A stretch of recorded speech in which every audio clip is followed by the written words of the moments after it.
se non sbaglio, dei 5 che siamo qui non c'è nessuno di PD. Quindi, come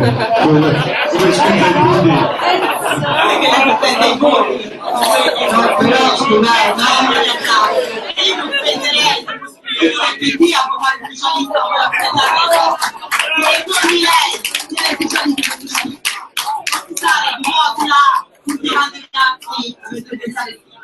no, scusate, uno di PD c'è, sarei io.